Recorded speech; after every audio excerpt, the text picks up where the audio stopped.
तो दोस्तों, भारत के लिए एक बहुत बड़ी और अच्छी खबर निकलकर सामने आई है। दरअसल हम सभी जानते हैं कि ग्लोबल क्राइसिस की वजह से और अमेरिका डॉलर की बहुत ज़्यादा मजबूत हो जाने की वजह से पिछले साल भारतीय रुपया 10% तक गिर चुका था।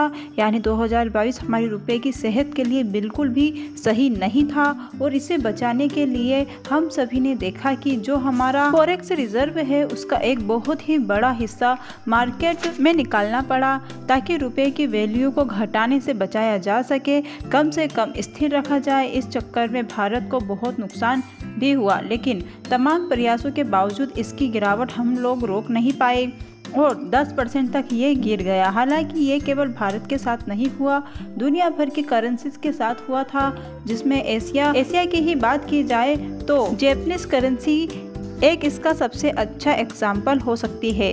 वो भी अपनी लिमिट से बाहर जाकर गिरा था और उसे बचाने के लिए भी जापान द्वारा अपनी विदेशी मुद्रा भंडार का इस्तेमाल किया गया था बहुत बड़े पैमाने पर। लेकिन दोस्तों, अब फाइनली 2023 आते ही भारतीय रुपये की स्थिति में बहुत ज़्यादा मजबूती आई है और डॉलर के मुकाबले 1.1% की बढ़ोतरी हासिल की है।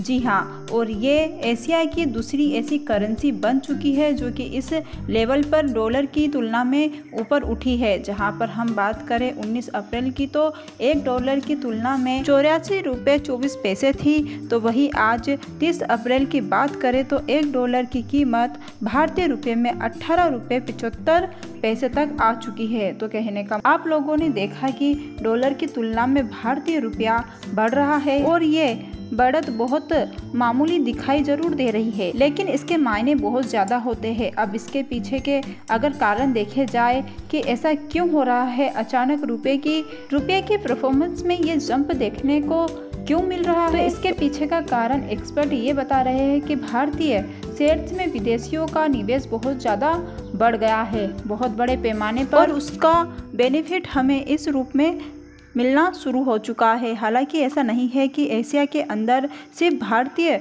मुद्रा ने ही जंप लिया है, इसके अलावा डॉलर के मुकाबले इंडोनेशिया करेंसी ने भी बहुत अच्छा स्थान हासिल किया है और कुल 2% की मजबूती भी दर्ज की गई है। इसके अलावा थाईलैंड की करेंसी भी बढ़ी। हालांकि बाकी देशों की करेंसी या तो स्थिर रही या फिर घट गई और इसमें सबसे ज़्यादा नुकसान बताया जा रहा है दक्षिण कोरिया की करेंसी वूम को लेकर, जिसमें 2.7% की गिरावट दर्ज की गई है। अब जैसा आप जानते हैं कि भारतीय शेयर्स में विदेशी इन्वेस्टर का पैसा काफ़ी बड़े पैमाने पर आ रहा है, जो कि भारतीय रुपये को मजबूत करने में एक महत्वपूर्ण रोल प्ले कर रहा है। इसके अतिरिक्त ये भी बताया गया है कि डॉलर इंडेक्स भी अपने आप में काफ़ी कम हुआ है, इसका फायदा भी हुआ है। इसी के साथ साथ एक और बड़ा कारण रहा है डॉलर की कीमतें काफ़ी लंबे समय से स्थिर बनी हुई और $80 प्रति बेलर ऊपर ये नहीं जा पाई और इन्हीं सब कारणों में भारत की करेंसी को काफ़ी ज़्यादा लाभ हुआ है। और ये जो डॉलर इंडेक्स कम हुआ है इसको लेकर भी कई सारे व्यापारी चिंतित है।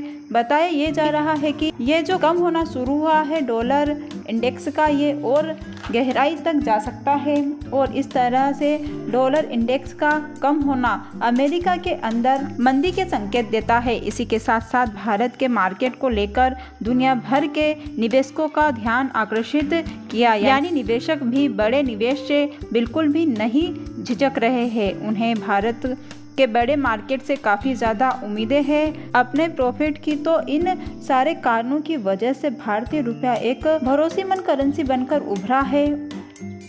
खासकर अगर बात की जाए एशिया की, और अब वो दिन दूर नहीं जब हमारे प्रयासों से ये ग्लोबलाइज भी होगा।